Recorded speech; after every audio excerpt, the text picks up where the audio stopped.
Welcome to DIYEasyCrafts.com, how to make a fish-shaped nautical wine bottle bird feeder. These bird feeders can be made out of any glass bottle. We use Trex so that it's weather resistant, but of course you could also use wood if you prefer. We're going to start the project by making a template out of cardboard that perfectly fits the bottle that you choose to use. I decided to use a clear bottle so you could see the bird feed. I then transferred that template onto a piece of Trex, and I'm going to cut out the basic design just with a jigsaw. Now the design allows for the Trex to be a frame for the bottle, so it's going to give the design of the fish, and it's going to cover the top and the back and the front of the bottle, but not the bottom.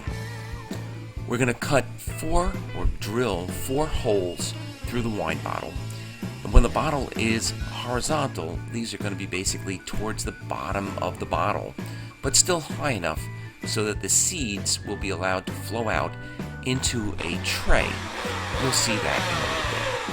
I'm also going to drill a few holes through the top fins of the Trex fish, and I'm going to use those to wrap wire through that will secure the bottle to the Trex.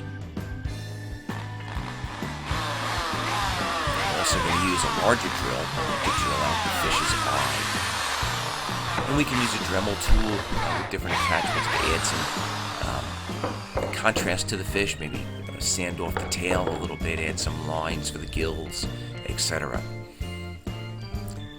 The bottle is going to be attached to the fish just with some heavy gauge wire. Wires routed through the hole in the Trex fish, wrapped around the bottle, and then with a pair of pliers you can just twist that wire.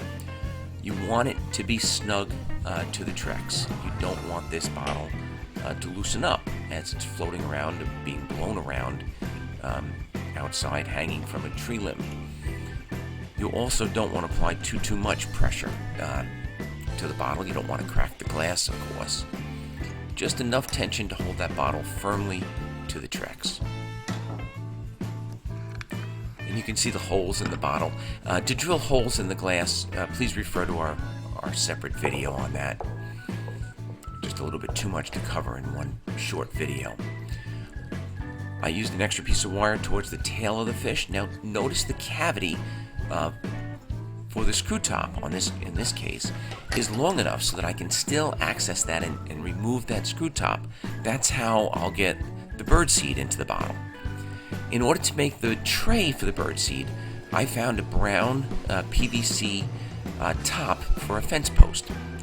I happen to have this one laying around, but you can pick these up at Home Depot. And I'm going to cut a V shape out of each side of that fence post cap, leaving an hour shape piece. That hour-shaped piece, I'm going to use a little bit of a heat gun. You could also use a hair dryer to heat up the center, and then I'm just going to bend it down and give it the curvature of fish's fins. Once that cools off, it will hold that shape. The two uprights on either side I'm going to trim down a bit, and I'm going to use that to form the base of the cavity or the tray that's going to hold the birdseed. I'm going to make this look a little bit more like a fish's fin just by cutting some grooves on either end. Those grooves are not going deep enough where it will cut into the wall that was still protruding on either end. You'll see when I flip it over.